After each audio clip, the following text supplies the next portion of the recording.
You ever wake up one morning and feel like the world has just decided to mess with you for fun? That was me when I stepped outside and saw it. A brand new fence, tall, shiny, stretching across my driveway like some medieval barrier, and right in the middle of it, a sign from the Willow Creek HOA that basically said, "Don't you dare go any further." I mean, I had lived on my ranch in Cedar Ridge for a few years, and I liked to think I knew my neighbors. I liked to think I knew what rules applied, and apparently I didn't. Apparently, the HOA had decided overnight that my property line needed clarification, and by clarification, they meant erecting a fence I didn't ask for, didn't want, and most importantly, couldn't legally drive past. I stared at that fence for a long time, hands in my pockets, heart sinking, and for a moment I thought maybe I was dreaming. Then I saw Mrs. Pearson from the HOA standing across the street, clipboard in hand, nodding as if she had just solved world peace. She waved politely and said, "Good morning, Eli. We hope you understand the changes." And I wanted to laugh, not the polite kind, not the haha isn't that cute kind, but the full-on, chest-shaking laugh that makes you question your own sanity. Because no, I did not understand, I could barely comprehend, and somehow I knew this was going to get worse before it got better. I spent the next hour pacing back and forth on my side of the fence, muttering, kicking at stones, trying to figure out how the hell they thought they could just block me in my own driveway. And the worst part? I had nowhere to go. The fence wasn't just inconvenient. It was complete control. They had effectively trapped me, told me I couldn't leave without permission, and I could almost hear their little committee chuckling, imagining me pacing like a cornered animal. And I wasn't even late on dues, not that it mattered, because apparently compliance wasn't about money. It was about their idea of order, which didn't include me, apparently. I tried calling them, politely first, then with increasing frustration, but the HOA voice on the other end remained unyielding, clipped, and just polite enough to be maddening. "We appreciate your cooperation," she said, and I wanted to slam the phone down, but I held it in my hand, staring at the fence like it was some kind of mechanical monster that had swallowed my freedom whole. By noon, I had come to a conclusion. I could fight them, sure, I could complain, I could threaten lawsuits, but none of that would get me through the fence today. And standing there, looking at it, a ridiculous thought occurred to me, the kind of thought that makes your pulse quicken with dangerous possibility. If I couldn't get past it, maybe I could just own it. Not figuratively, not in some legal loophole kind of way, but literally by the land that the fence enclosed. It was audacious, it was insane, and honestly, it felt like the only thing that might actually work. I could almost see Mrs. Pearson smirking if I told her, imagining her tiny little HOA brain trying to process that I was planning to buy my own prison. But I couldn't stop thinking about it. The more I paced, the more it made sense. Why argue when you could rewrite the rules entirely? Why complain when you could simply remove the problem by becoming the one person who had the only key? And I had this mixture of exhilaration and fear because I knew this wasn't small potatoes. This was a full-on gamble, and I didn't have any room for mistakes. That night, I sat at the kitchen table, poring over maps, deeds, and my own sanity, and I realized how little control we actually have in the supposed freedom we buy when we sign HOA contracts. I had built this ranch to be a sanctuary, to be my own little world, and in one morning, some committee had made it feel like I was trespassing on my own life. And yet, the idea of buying the property with the fence, it grew inside me like a small, bright spark. I could picture myself walking through a gate that I alone could open, the sense of victory already warming my chest. But it wasn't just about triumph. It was about dignity, about reclaiming the right to live without someone else deciding I wasn't allowed to exist on my own land. And that, for me, was worth more than a lawsuit, more than arguing, more than any polite compliance notice. The next few days were a blur of calls to real estate agents, frantic searches, and the kind of research that makes you feel both brilliant and ridiculous at the same time. I found out exactly who owned the sliver of land that the fence sat on. It wasn't some abstract HOA property. It was private and, yes, available for purchase. My pulse quickened, hands shook, and I had to sit down and just breathe because it felt surreal.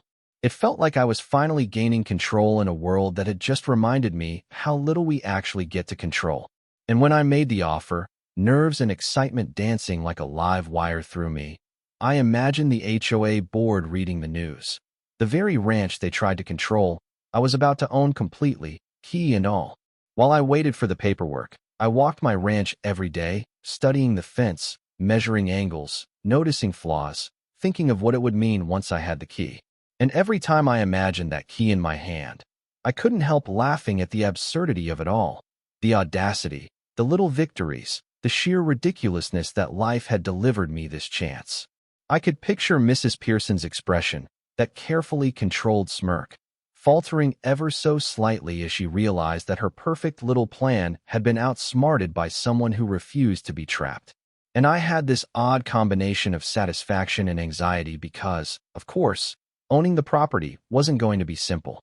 There were inspections, surveys, closing costs, all the minutiae that made adulthood a labyrinth of its own. But I kept reminding myself, this is worth it. This is the freedom I've been paying for in principle, and now, finally, I was about to have it in reality. And then one morning, the call came. The offer had been accepted. The property was mine. The key to the gate, the only gate that blocked my ranch, was in my hand.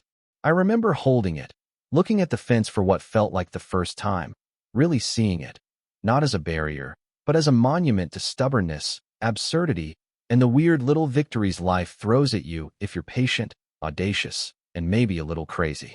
I could open the gate, walk through, and the HOA had no control. None. I felt this strange mixture of triumph, relief, and disbelief, like I had beaten the system at its own game without ever needing to yell, without ever losing my cool, without even having to prove anything to anyone except myself. And in that moment, standing in the dust and sunlight, I realized this is what freedom felt like. Not just the physical act of opening a gate, but the knowledge that no one else could dictate the terms of my life. No one could laugh at me, and the absurd little bureaucracy of Willow Creek HOA had finally met its match. The days after I got the call confirming the property was mine were a mixture of euphoria and absolute chaos, because owning the fence and the gates sounded perfect on paper, but in reality, it meant suddenly becoming responsible for every inch of that land, every tiny corner that the HOA had assumed they could dictate. I spent hours walking the property, measuring the fence, checking the gate locks, thinking about what could go wrong, because there's always something. And of course, the neighbors started noticing. Some smiled, curious or amused. Some looked skeptical, whispering like I had done something scandalous. And a few, God bless them, were quietly cheering me on. I could almost hear the HOA in the background, their perfect little meetings, clipboards shaking, probably muttering about precedent or policy violations, or whatever phrase they use when they can't control someone. It made me chuckle, the idea that they had no idea what was coming. The first real confrontation happened when Mrs. Pearson herself showed up at the ranch, clipboard in hand, sunglasses perched on her nose like she was about to inspect a museum exhibit. I was out fixing a hinge on the gate, mud caked on my boots, sun in my eyes, and I saw her coming down the driveway. "Eli," she called, voice crisp and polite, dripping with the kind of authority only an HOA can give you. "We noticed that you've made changes to the property. How do you plan to maintain compliance?" I froze for a second, then turned, wiping sweat from my brow. "Compliance," I said, trying not to laugh too loud. "Do you mean the compliance you couldn't enforce when you built a fence across my driveway?" She blinked, just once, like the words had struck a nerve she didn't expect. And in that tiny moment, I felt a flicker of satisfaction because suddenly the power dynamic was different. She had the rules, sure, but I had the property and the key, and the gate swung freely under my hand. I could walk anywhere I wanted, and there was nothing she could do about it. She cleared her throat, adjusted the clipboard, and said, "Owning the land doesn't exempt you from community regulations."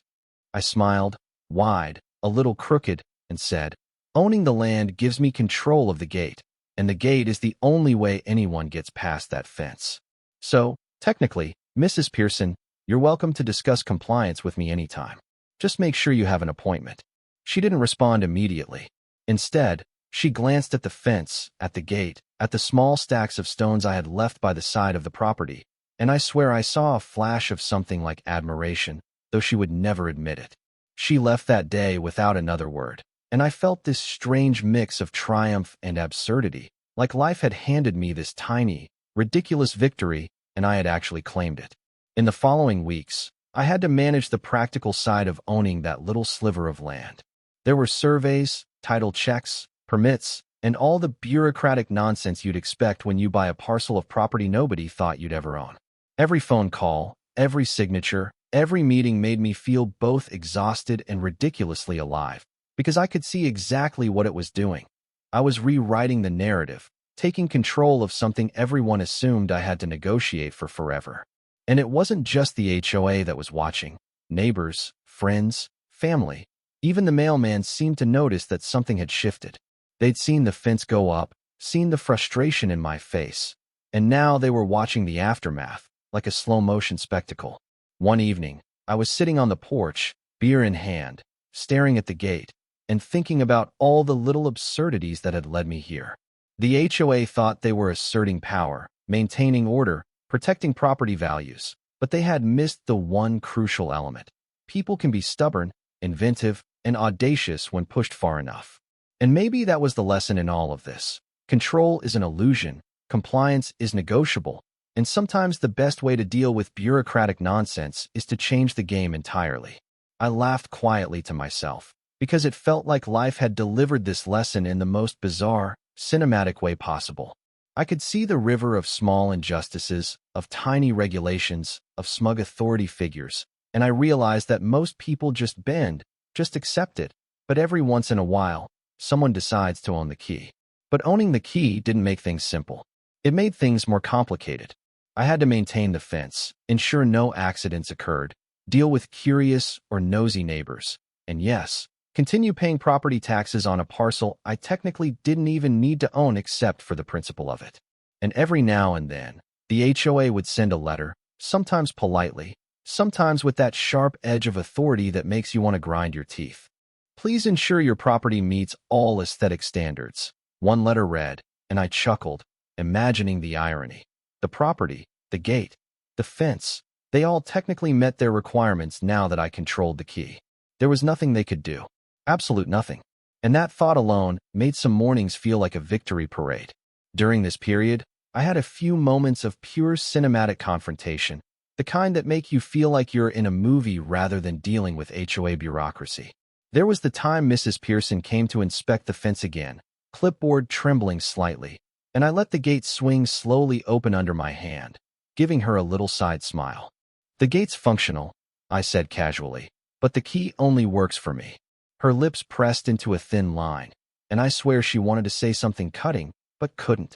She walked away, muttering about meetings and protocols, and I could hear her bored whispering as she disappeared into her car.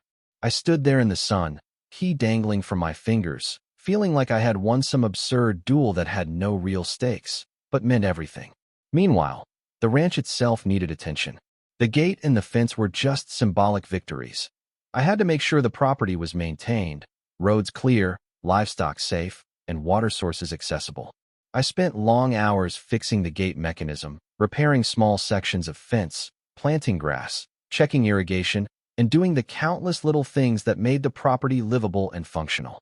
And every time I passed the fence line, every time I saw the gate swing open under my control, I felt a quiet satisfaction, a kind of understated power, not over people, but over circumstances. I had taken something meant to restrict me and turned it into freedom. The neighbors began reacting differently over time. Some still whispered, some still shook their heads, but a few, just a few, came over to offer help or even congratulate me quietly.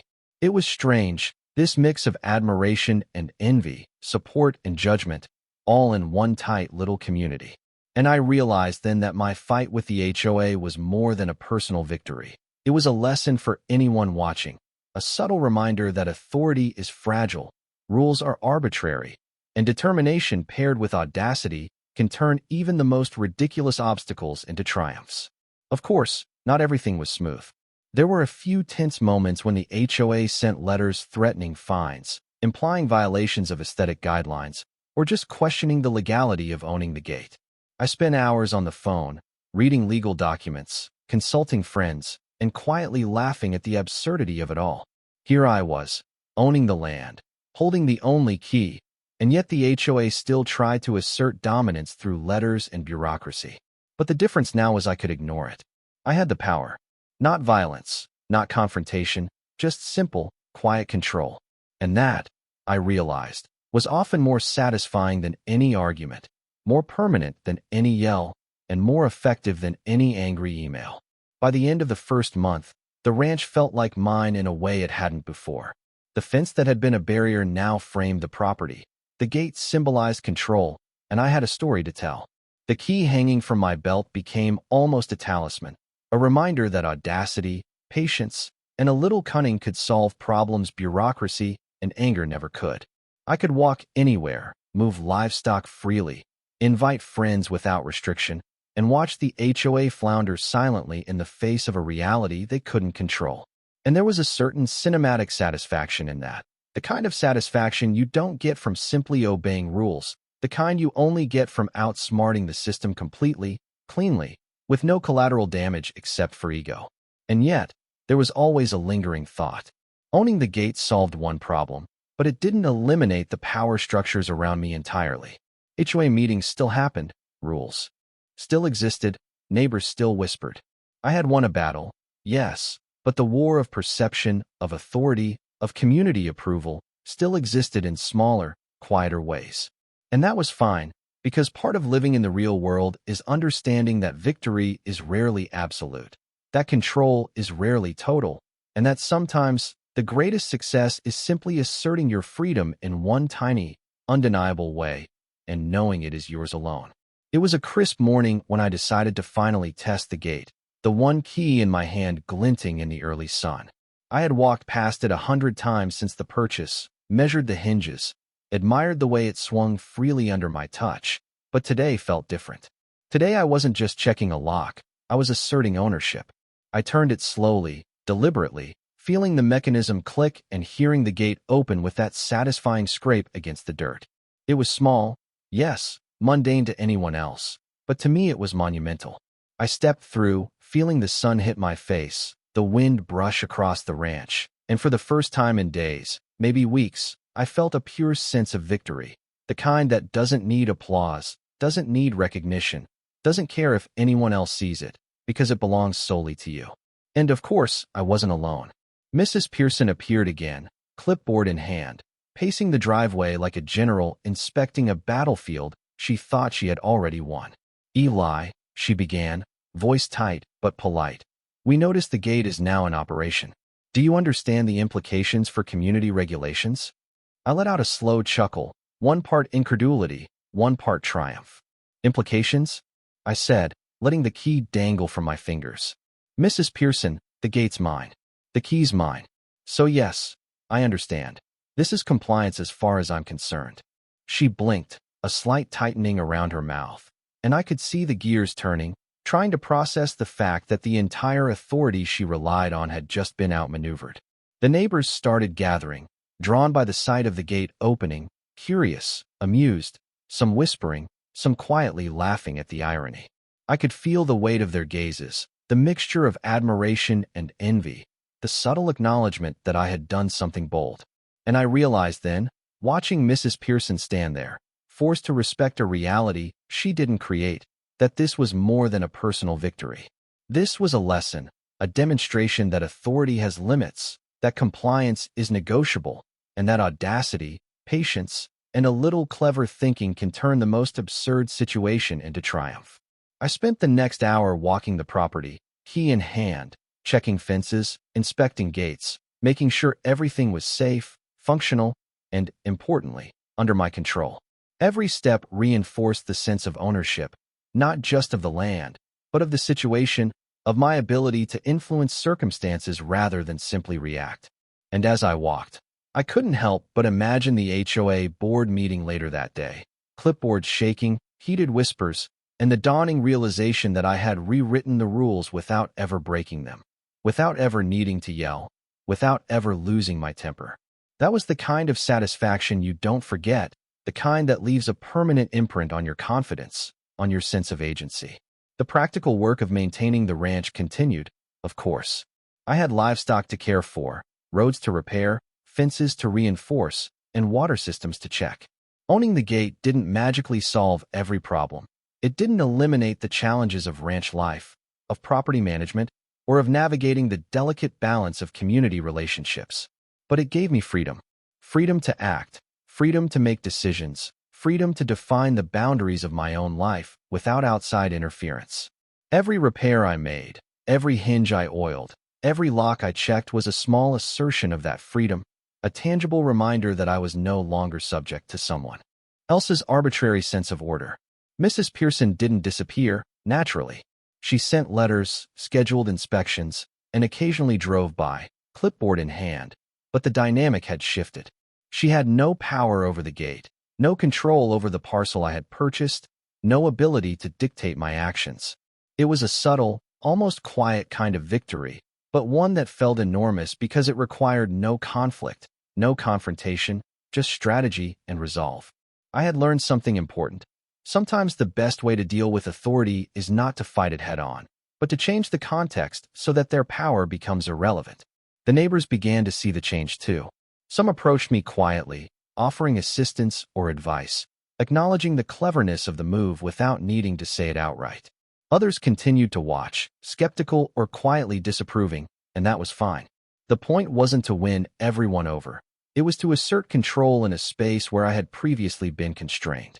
And as I looked across the ranch, gates swinging freely in the wind, I felt an almost cinematic sense of satisfaction, like a hero of a small, absurd story finally claiming victory not through violence or argument, but through ingenuity and patience.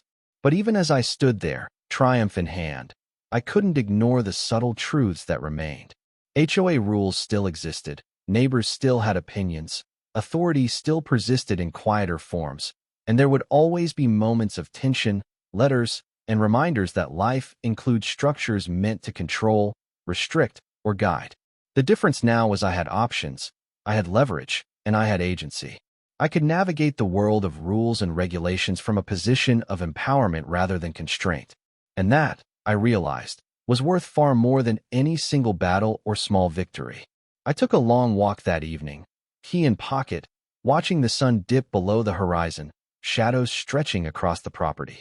Every fence post, every hinge, every stretch of land that had once felt like a trap now felt like a testament to perseverance and clever thinking.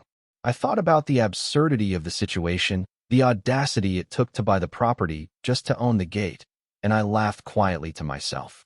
It was ridiculous, yes, but it worked. And maybe that was the point. Life is messy, authority is imperfect, and sometimes the best solutions are the ones that make people shake their heads in disbelief. By the end of the week, the ranch had settled into a rhythm. I had routines, repairs, livestock management, and, most importantly, control. Mrs. Pearson and the HOA continued their attempts at oversight, sending letters and occasionally appearing in person, but every interaction now existed in the shadow of the key in my pocket. It was a quiet, understated kind of power, but one that left me feeling unshakably confident in my ability to navigate obstacles, bureaucratic or natural, that came my way. And yet, as I reflect on the story, there's always that lingering question for the viewers, for the neighbors, for myself. Was this clever audacity or just reckless stubbornness? Did I bend the rules in a way that was right, fair, justified, or just self-serving?